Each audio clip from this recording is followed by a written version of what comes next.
Welcome again to another episode from Elite Legions. In this episode we gonna rank all the 4-star units in the game till Season 12. So, without any further ados, let's dig in. As you can see, I already listed them out, and I will go in order just to tell you the important tips that you need to know and keep in mind while using each unit. Starting with the Berserkers, they are the S tier of this season, and they are a meta unit. Just keep in mind one little piece of information, which is they do not lifesteal during their berserk state, and I'm talking about the skill number 3. So if you are clearing a point of enemies like weak scattered enemies, or versus low damage units, or versus a non-burst damage unit, go for it, the skill number 3 I mean, and just go berserk, it's fine, you'll clear them quickly. But if not, then don't use it. Just keep spamming the skill number 2 and you might actually survive the battle.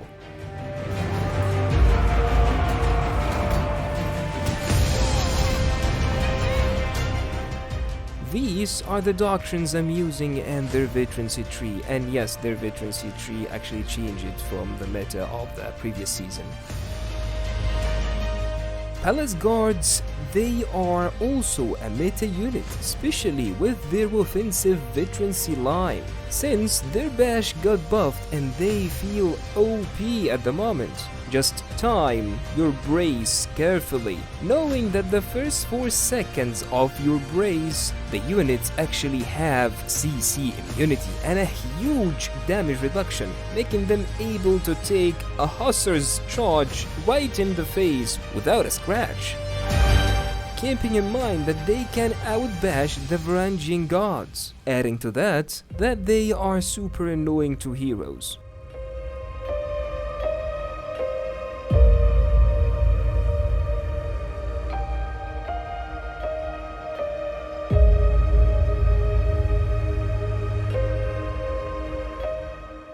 But you also need to time the rush ability, which is the one after the brace, you know, like when you press 2, then 2 again. That's what I call the rush ability. The rush ability actually adds to their bash rate and movement speed for a very short time, which is actually very perfect to capture and annihilate cavalry. So in other words, if you are versus cav, let them charge you, then brace. When the cavalry stops, or you actually stop them with an ult or something, just press 2 again, and your palace guards will keep on bashing the horses, staggering them in place and dealing tons of damage till the cavalry dies.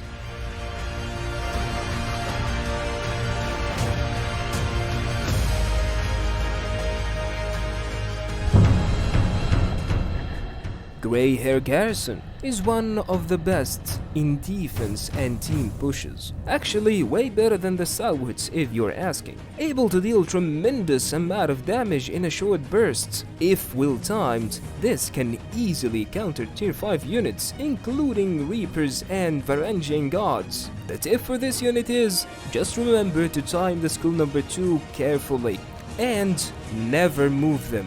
One wrong move and you won't be able to go back into the skill number 1 or the formation, and they will die because of that.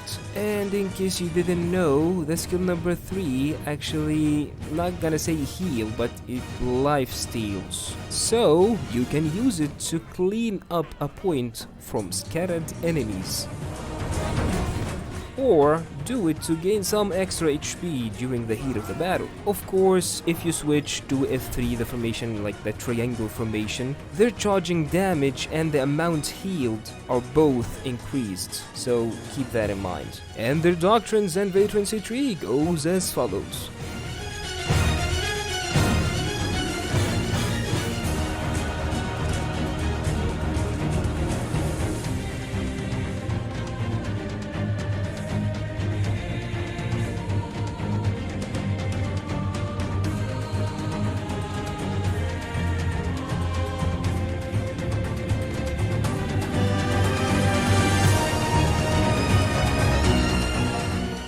Armigal Lancers, they are the best of tier 4 cavalry, or the 4-star cavalry I mean, for their damage and mobility, and the variety in the skills with 2 charges and a cover commander. The tip for this unit is, always remember that the skill number 3 does not need momentum, and you can go all of a sudden anytime you need it. And you can even chain the skill number 3 into the charge, the skill number 1, if not stopped.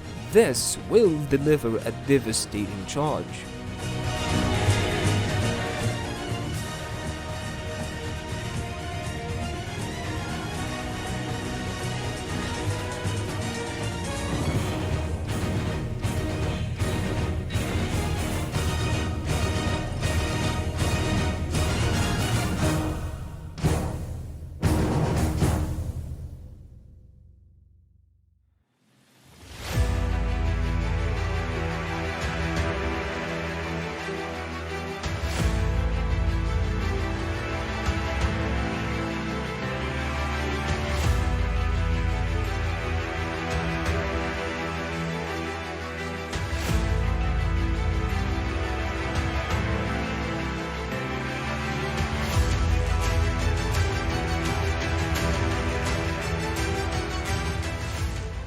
X-Raiders. Their main purpose is actually to break the enemy block quickly, and you can also trade them for a backline Falcons or a low defense ranged unit. The tip is simply to time the skills and manage your ammo, and their trick is, if you move them with X then press V, they will actually throw their axes, and you can repeat this.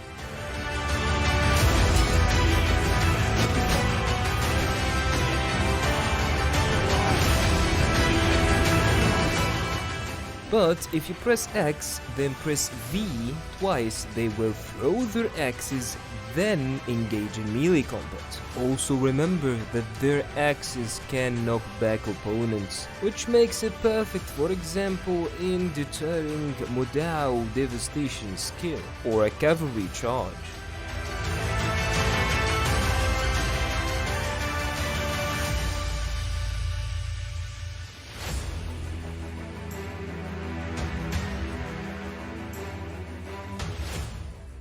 Forte Braccio are just a bit better than the Imperial bikes in their melee, damage and range, and also Forte Braccio are just a bit better than the Imperial bikes in their melee damage and range. The tip is, if you are in crosshairs, they are perfect since they can hit the opponent on the higher stairs than them without taking any damage.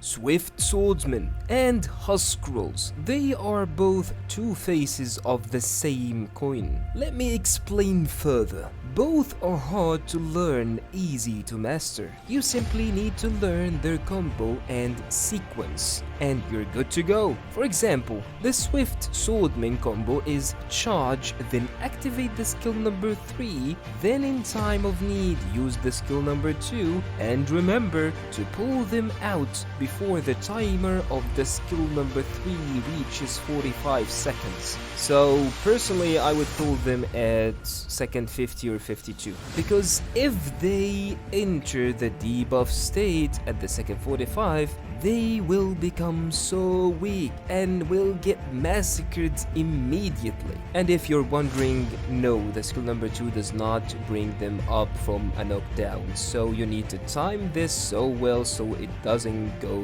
to waste. Huskarls, on the other hand, needs to recharge the rage to the max level. Why max? Because their ability when max charged gives them a huge damage reduction buff and speed, making them able to flank or just rush bikes like Fortebraccio head-on in the face with no fear. They will wipe them out with minimal losses to your unit. Of course, I'm talking about how I build them in the middle line veterancy tree, which is anti-pikes. If you want to know more about Huskarls, try to visit the link in the description below for their dedicated video.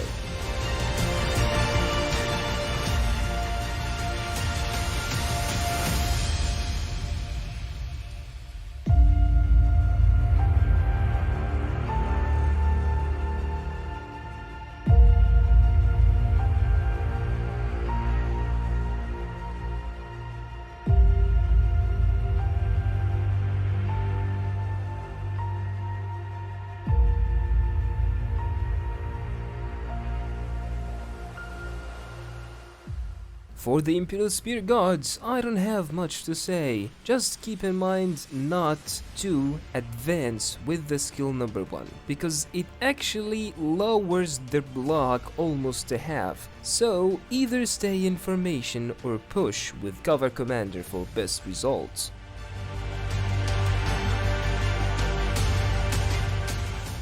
For the Imperial Bikemen, I would say go for the offensive form if you are preparing for war, because their advance is immune to CC effects and you are in need for that. If some of you actually remember, one of my first videos on this channel was about the Imperial Pike Guards, and I was going offensive. Then a couple of seasons later they switched it to being defensive because that was the meta. Now here I am back to saying go offensive.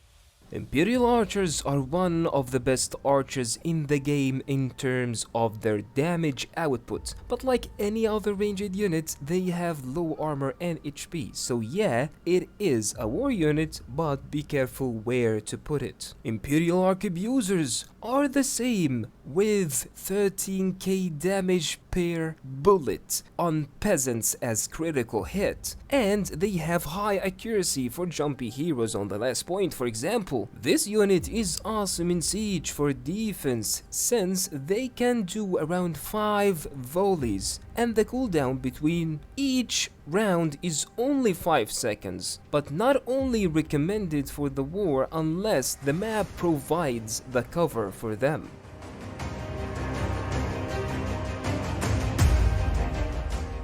Javelineers are great, both of them actually, but the sergeants aren't for war. I mean, versus hordes of high armor units, they are kinda useless. The Imperial Javeliners, on the other hand, are way better and can actually be a territory war unit if they have a supply point nearby. So the tip is simple: before going into war with the Imperial Javeliners, mind the map.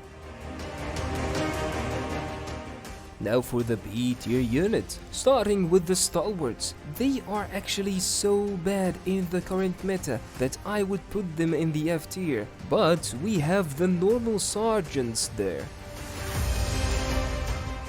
Both the Paladins and the Azebs were once great units, but now they can't even compete with all these new OP units. Fusiliers are great for attacking in siege battles, but their weakness is their ammo. Just a tip, don't put the fire rate doctrine on them unless you need it or know how to use them and manage your ammo. When it comes to the dagger axe, they are bad for one crucial reason, which is if you go for the upper line and open the second charge, which is actually a cover commander ability, just like that of the cataphracts, the two skills, I mean the original charge and the cover commander skill, actually share the same cooldown. So if you do either of them, the other goes into cooldown as well, so you can only do one skill at a time.